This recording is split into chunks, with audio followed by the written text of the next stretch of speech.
What's up, my YouTube family? This your boy Versatile. This is my YouTube boxing channel, Versatile Boxing Talk, where I'll be giving my opinion and taking your opinions on boxers and up and coming boxing events. So like, subscribe, and share. What's up, boxing fans? This your boy Versatile. This is Versatile Boxing Talk. Now today I want to talk about the past fight we had Saturday between Teofimo Lopez and your boy What's his name? Clagette? Yeah, I'm gonna say Clagette. Well, I'm gonna be honest with you. Claggett, man, he put a continuous pressure on Teofimo the whole fight. I'm talking about the whole fight, man. And I'll be honest with you, Teofimo had to really be on that bicycle and dodge a lot of punches and try to stay off them ropes as much as he could, but he kept getting put on them ropes. But I'll be honest with you, Teofimo Lopez won this fight convincingly. I don't care what any haters say. I'm not a big Teofimo fan, but the man fought good. I feel like people gotta realize just because a man ain't get a knockout, don't mean he didn't give a good fight. Because you gotta understand, a lot of people will crack under that pressure that Claggett was putting on him. Claggett was continuous. I'm talking about continuous. But Teofimo, man, he got up out of there, man. He was punching, moving, counter punching. And honestly, Teofimo, he basically said he beat his own punch out record, man. That lets you know that Teofimo was keeping him off of him as much as he could with the punches. But the thing about it is, Claggett is man. I ain't gonna lie, I ain't seen that much pressure in a long time, man. That was some crazy pressure. But Claggett don't throw a lot of punches when he put that pressure on you. That would make him more deadlier and not having no 7 losses because he got 7 losses. He putting all that pressure on people. That means you putting all that pressure on people and not throwing that many punches, man. Because if you put all that pressure on you on Teofimo, I feel like you should be throwing more punches than Teofimo. How did Teofimo outpunch you? That means he was counter punching you, moving, counter punching you. That means a lot of the times you was a walking punching bag, which you was, Claggett. But you know what's crazy? Claggett was hitting Teofimo with some good shots too. And I wasn't even seeing some of them. It's like he'd get in there, catch some punches from Teo, then catch Teo with a straight jab. A lot of them punches that he was hitting Teofimo with were some straight jabs, some straight rights, like punches he could throw as soon as he get in the inside. You know, Claggett didn't fight a horrible fight, man. That was a good fight on both sides, man, because Teofimo, he had to weather that storm. That was a storm that Teofimo was in, man.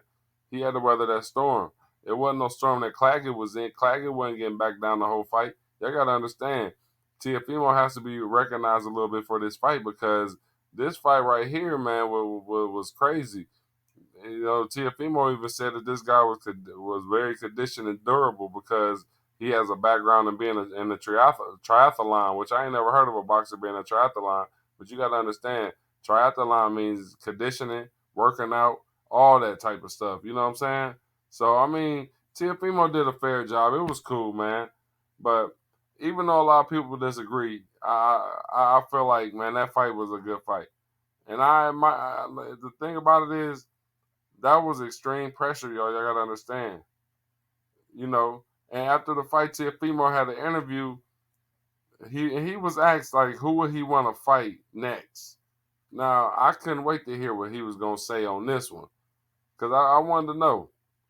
Well, he mentioned Pitbull Cruz and Terrance Crawford, Terrance Bud Crawford.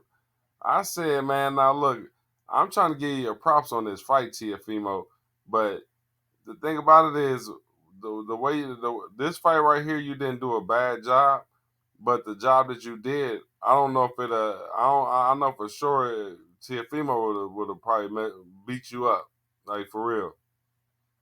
He'd have probably beat you up. And Cruz, to be honest, the fight could either look the same or worse because Cruz throws more punches than that and puts on way more pressure. I'm talking about he throws so many punches, man. It's crazy, man. Teofimo, you gotta understand. Cruz puts the same pressure on you as Claggett, but it's coming with the same amount of punches that you're gonna be throwing. So you gotta understand, man. And don't get me wrong, Cruz is kind of tailor made for you because he's a pressure fighter. He walks into them punches that you be countering. You're a counter punch king. I give it to you. You be counter punching. But the thing about it is, man, I feel like the way Claggett was coming in, you should have made him run into a brick wall. He should have been knocked out, man. But I mean, you can't try to put yourself on a big pedestal too much to be trying to call out everybody now. But I kind of respect Teofimo because Teofimo's showing he ain't scared of nobody. If he get in there with either fighter, that shows me that Teofimo is ready. He ready to go to war. Even though I would have rather him had a big fight this time instead of fighting Clagette because it ain't like he fights all the time. So let me know if I'm wrong. But what y'all think? Do y'all think that Teofimo can handle Cruz pressure and Terrance Crawford switch hitting and counter punching? Because both of them be calculated fights because you got to deal with the pressure and a smart fighter. But what do y'all think? That's my opinion. Y'all hit me up in the comments. I want to know what y'all's opinion is. I comment back. Please like, subscribe, share, help build the channel. This is Versatile Boxing Talk. Thank you and have a good day. In it to winning, no options. Turn up, keep it poppin'. Niggas too fly with no palate. Words expensive, the hottest.